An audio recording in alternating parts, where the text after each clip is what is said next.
The rusty mug was quiet, save for the clinking of coffee cups and the low murmur of half-hearted conversations.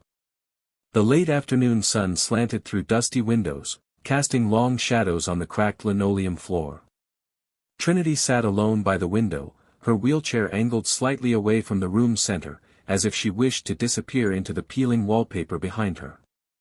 Her pale hands rested on her lap, fingers twitching nervously around a faded embroidered handkerchief, her mother's, a fragile thread to a past that no longer felt safe.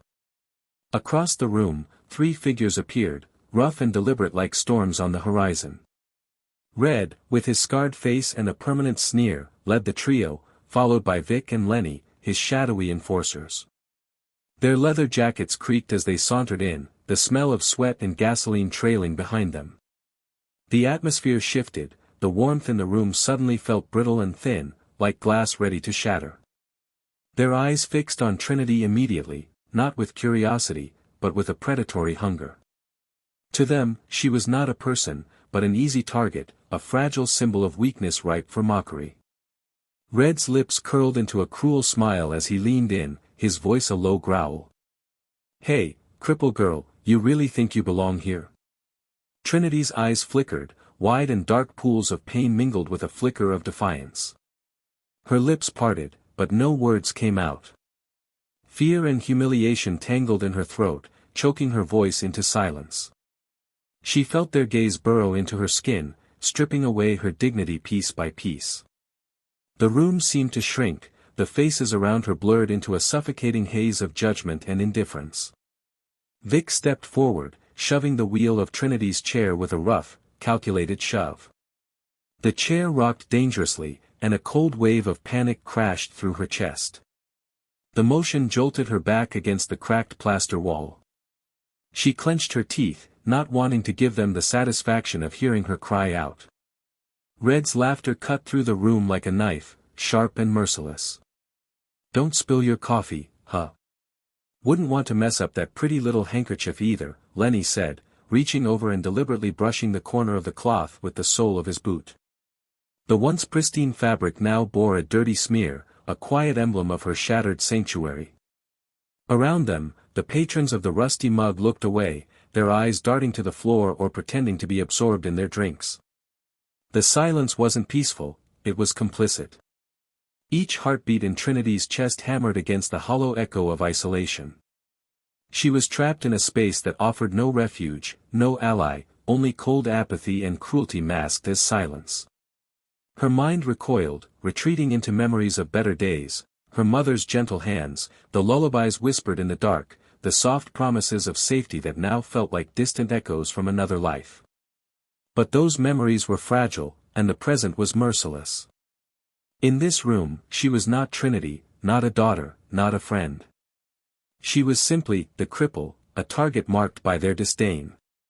As the bikers' jeers continued, Trinity's gaze fixed on the embroidered handkerchief now sullied and crumpled. The fabric was more than cloth, it was a lifeline, a testament to endurance in a world determined to break her. She closed her eyes briefly, drawing in a shaky breath, trying to anchor herself in the fleeting warmth of that memory. Somewhere deep inside, a flicker of resolve sparked amidst the shame. The air in the rusty mug grew thick with unspoken tension, a storm ready to erupt. But for now, Trinity remained silent, swallowed by the weight of cruelty and the deafening silence of those who watched without intervening. The incident had only just begun, and beneath the surface of that quiet afternoon, a slow, relentless battle was quietly igniting. The room's oppressive silence stretched thin like a fragile membrane, taut and trembling, on the verge of snapping. Eyes shifted nervously, darting between Trinity's trembling figure and the biker's predatory sneers. The patrons of the rusty mug became islands of indecision, each trapped in their own battle between empathy and fear, morality and self-preservation. Maggie, the waitress, stood behind the counter, her hands frozen around a coffee pot. Her knuckles whitened as she clenched and unclenched her fingers, the steam rising from the pot blurring her vision. She wanted to scream, to shout at those men, to demand they stop, but the words lodged painfully in her throat. Her mind screamed in revolt while her body remained paralyzed by the silent, invisible chains of social fear. Near the corner table, an older man hunched over his newspaper, his eyes flickering with guilt beneath thick glasses. He had lived long enough to know the cruelty that lurked in human nature, yet his voice betrayed him, lost in the haze of years and the brittle scaffolding of politeness. He folded the paper slowly, avoiding eye contact, as if pretending not to see would somehow erase the ugliness unfolding before him. A young couple by the jukebox exchanged uneasy glances, their fingers nervously brushing against each other's. They hadn't come here looking for conflict, just an escape from the city's relentless pace. But now, the laughter of the bikers cut through their bubble of safety like jagged glass.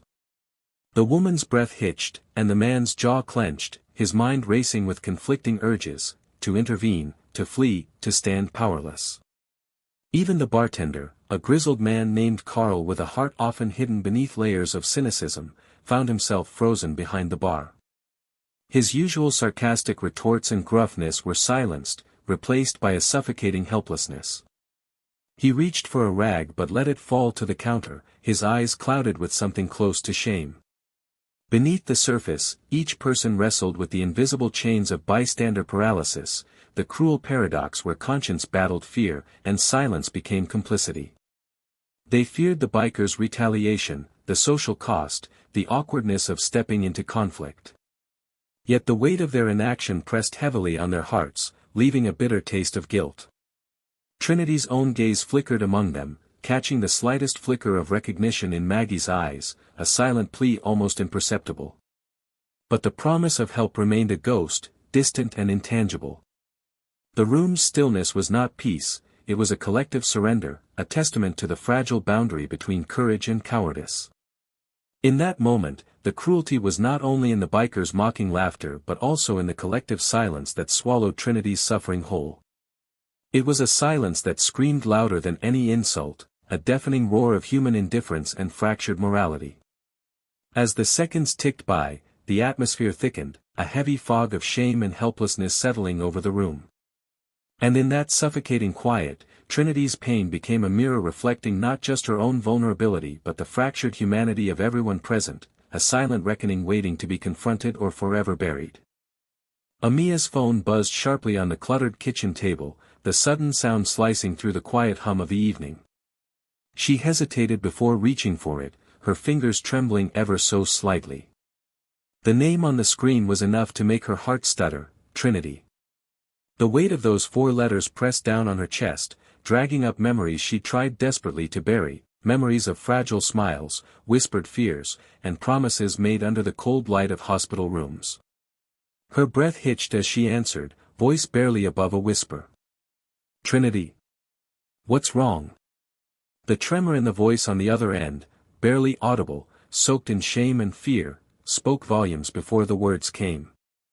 They're hurting me. The bikers. Please, Amia, I don't know what to do. Time seemed to freeze. The world outside her window dimmed, swallowed by the raw ache in her chest. Amia's mind raced, flashes of Trinity's frail frame, the way she used to curl into herself during storms, the whispered dreams of escape now threatened by cruel reality.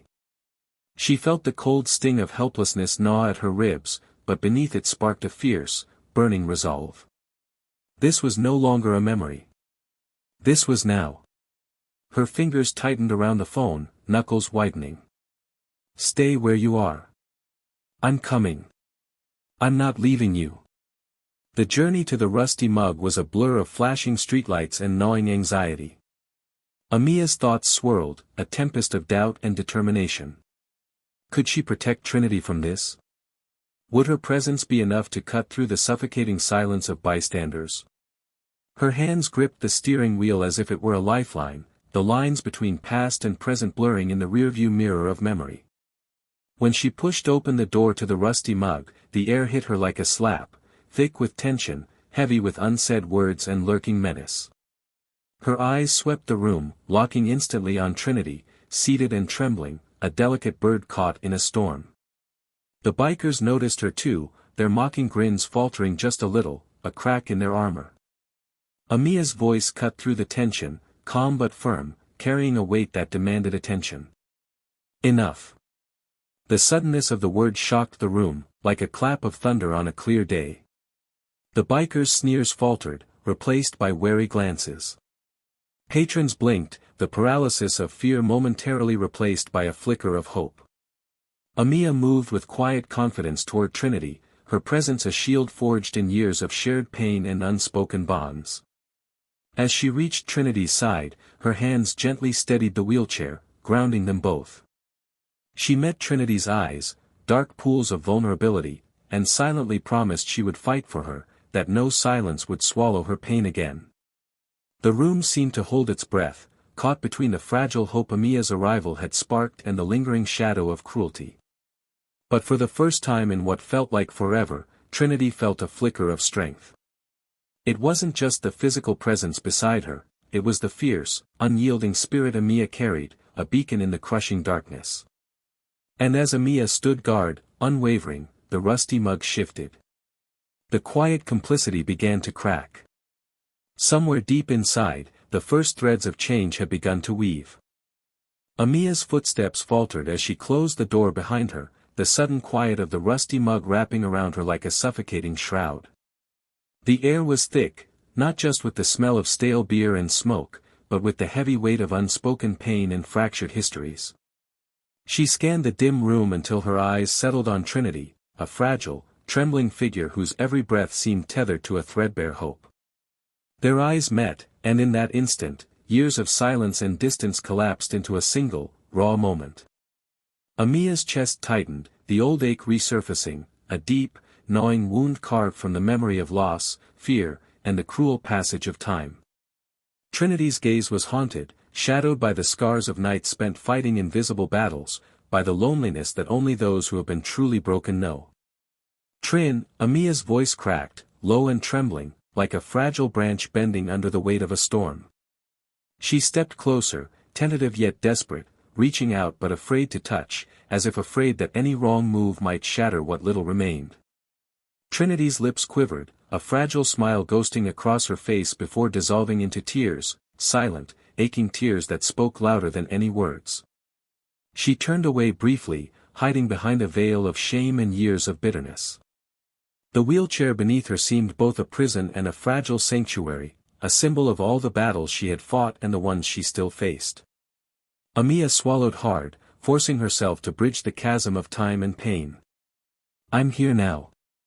I'm not going anywhere." Her words were a promise, fragile but fierce, a lifeline thrown across a turbulent sea. The room felt like it was closing in, the weight of their shared past pressing down, a tapestry woven with threads of betrayal, fear, and the desperate hope for redemption. Amiya noticed the tremor in Trinity's hands, the way her shoulders hunched as if carrying the world's cruelty alone. She reached out gently, brushing a stray tear from Trinity's cheek, her touch tentative but grounding. "Why didn't you call me sooner?" Amiya whispered, her voice a mixture of hurt and understanding. Trinity's gaze flickered, eyes heavy with guilt. "I was scared of what would happen. Scared you wouldn't come." Amiya's heart clenched. "I would have come. I'm here now." The fragile bridge between them shuddered but held, two souls battered but not yet broken, reaching for connection in a world that had tried to tear them apart. Amiya's presence was a fragile beacon, a reminder that even in the deepest darkness, the possibility of light remained. As they sat together, Amiya's steady presence a balm to Trinity's trembling spirit, the room around them softened. The past was still there, an ever-present shadow, but in this fragile reunion, there was a seed of hope, fragile yet defiant, ready to take root. The morning sun slipped through the cracked blinds, casting thin, uneven lines of light across the room where Amiya sat, restless and haunted by the weight of the previous night's fragile reunion. The air felt heavier somehow, charged with a tension that had settled between them, unspoken but palpable. The silence in the house was deafening, each heartbeat echoing louder than the last as the daylight brought with it a clarity that was almost cruel. Amiya's thoughts spiraled, tangled in a web of doubt and regret. She could still feel the tremor in Trinity's hands, the fragile flicker of hope mingled with fear in her eyes. But beneath that, there was something else, a wall, built not from absence but from years of silent pain and buried resentment. Amiya knew that to move forward, they would have to face more than just the ghosts of the past, they would have to confront the fractures in their fractured bond. Trinity's voice shattered the fragile quiet like a sudden storm. "Why now, Amia? After all these years, why do you come back pretending everything can be fixed with a few words?" The bitterness in her tone was sharp, but beneath it lay a trembling vulnerability, a desperate plea for understanding that she barely dared to voice. Amia met her gaze steadily, the ache behind her eyes deepening. "Because I never stopped hoping. Because I was lost, too. I made mistakes, terrible ones, but I want to try. Not just for me, but for us. For what we could still be." Trinity's laugh was hollow, bitter, laced with the kind of pain that comes from shattered dreams and long nights spent questioning one's own worth. "Try. You think saying, 'I'm sorry,' and showing up after all this time is enough? Do you know what it's like to live with that silence? To feel abandoned by the person who promised to stay?" The room seemed to shrink around Amia, the walls closing in with the weight of the words. She felt the sting of truth, raw and unforgiving. "I don't expect forgiveness. Not yet. But I need you to know, I never stopped carrying you with me, in every choice I made, every moment I wasn't there." Trinity's eyes shimmered with unshed tears, the fierce armor she wore cracking just enough to reveal the girl she once was, the girl who had loved fiercely, who had been shattered by absence. "It's not just about you," she whispered. "It's about everything that happened when you left." The silence wasn't empty. It was full of fear, anger, and the things I couldn't say. "I'm scared, Amia. Scared that the past will keep tearing us apart." Amia reached out, her hand hovering uncertainly before resting gently over Trinity's. The contact was tentative, a fragile bridge across a chasm of pain. "Then let's not let the past decide. Let's fight to find a way through it, together." For a moment, the room held its breath. The storm of emotions swirled around them, regret, anger, fear, and a flicker of hope. Neither was ready to surrender, but both were beginning to realize that their shared pain was not a barrier but a bond, fragile but real. As the sun climbed higher, illuminating the scars and shadows between them, Amia and Trinity faced the long, difficult road ahead. The confrontation had not healed everything, but it had opened a door they could choose to walk through, hand in hand, if only they dared to try. The air shifted suddenly, an almost imperceptible tension rolling through the quiet town like a distant thunderstorm gathering strength. Amia felt it first, a subtle disturbance beneath the surface of ordinary days, like a sharp intake of breath before a plunge into cold water. She was sitting on the cracked bench outside the community center, the late afternoon sun casting long, weary shadows, when the rumble of engines and heavy footsteps broke the fragile stillness. They came in waves, men and women whose faces bore the weight of battles far beyond the visible. Their eyes held ghosts that neither time nor distance had managed to erase, haunted and hollow yet burning with a fierce, stubborn pride. Amia recognized some at once, the lean jawline of Marcus, whose silence had once spoken volumes, the tightly wound tension around Sarah's clenched fists, and James, whose smile was a thin veneer masking a depth of pain few dared approach. They gathered slowly, like survivors drawn by a shared wound, their presence filling the space with a palpable gravity. Amia's chest tightened as she watched them settle, the unspoken stories clinging to their posture, tales of loss, sacrifice, and the invisible scars etched deep beneath their skin. She saw Trinity among them now, her wheelchair positioned carefully beside Marcus, as if seeking an anchor amid the storm. The veterans exchanged nods and brief, loaded glances, a language born from shared trauma, a network of unspoken understanding and fragile trust.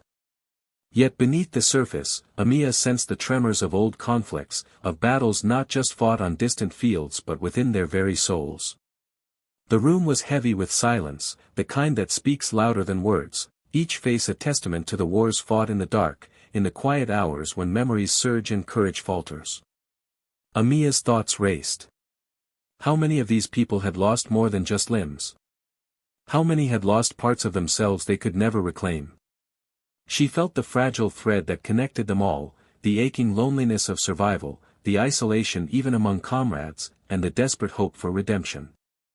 Marcus shifted, breaking the silence with a voice roughened by years of restraint. "We didn't come here looking for pity," he said quietly, but every word trembled with a raw honesty. "We came because we need to remember, and because some of us need to be found." His gaze swept the room, settling briefly on Amia and then on Trinity. "We're not just ghosts from the past. We're still here, still fighting." The veteran's presence was a mirror to Amia's own internal turmoil, a stark reminder that survival was never clean or simple. It was jagged, painful, and marked by the fractures in trust and identity. As she met the eyes of those who had borne the unthinkable, Amia felt the fragile walls around her own fears begin to crumble, revealing the raw core of pain she had hidden even from herself. Trinity's voice broke through the thick silence, soft but resolute. "We all have battles to fight. But maybe this is where we start to win some of them." The room seemed to breathe with her words, a collective exhale that shifted the energy from despair to something fragile but real, a glimmer of hope amidst the ruins. Amia's heart ached with the weight of their shared pasts, yet she understood now that healing would not come from forgetting but from facing the darkness together. As the veterans settled into uneasy camaraderie, Amia reached out to Trinity, their hands meeting in a silent promise of solidarity.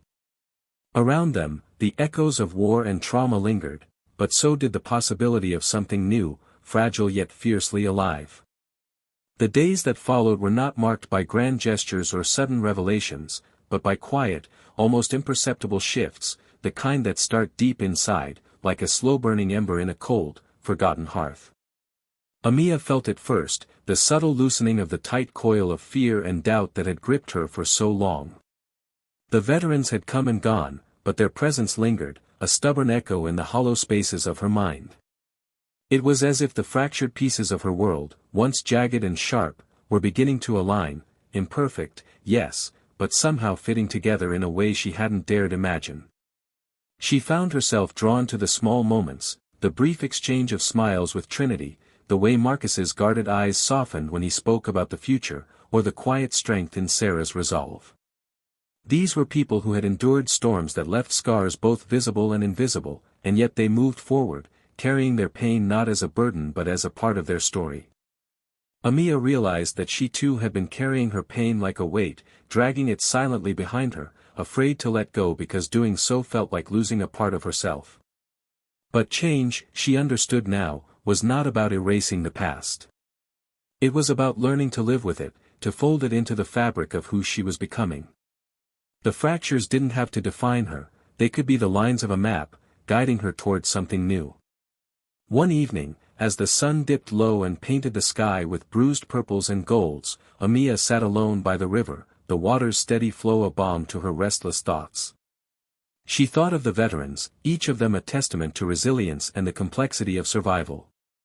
And then her gaze drifted to Trinity, whose quiet courage had sparked a light inside her own darkness. The connection they had forged, fragile and tentative, was a lifeline, proof that even in the deepest shadows, there could be moments of grace. In that stillness, Amia felt a shift, a letting go of the relentless need to control every outcome, every fear. She allowed herself to feel the ache, the uncertainty, without flinching. It was raw and unsettling, but also real. And within that reality lay the possibility of something else, hope. The transformation was not sudden or dramatic. There was no triumphant victory or neat resolution. Instead, it was a series of small acts, reaching out instead of retreating, speaking truths that trembled on her lips, accepting help even when pride screamed against it. Each step was a reclamation of self, a quiet rebellion against the isolation that had once threatened to consume her. By the time the first frost dusted the earth, Amia could feel the difference in herself. She was not the broken woman who had watched the world from behind walls of silence. She was a survivor, yes, but more than that, she was a living, breathing testament to the messy, beautiful complexity of healing. And as she stood at the edge of that river once more, watching the water carve its endless path through stone and time, Amia knew this was only the beginning. The past would always be a part of her, but it no longer held her captive. She had changed, not because she had forgotten the pain, but because she had found the strength to carry it differently. With grace. With courage. With hope.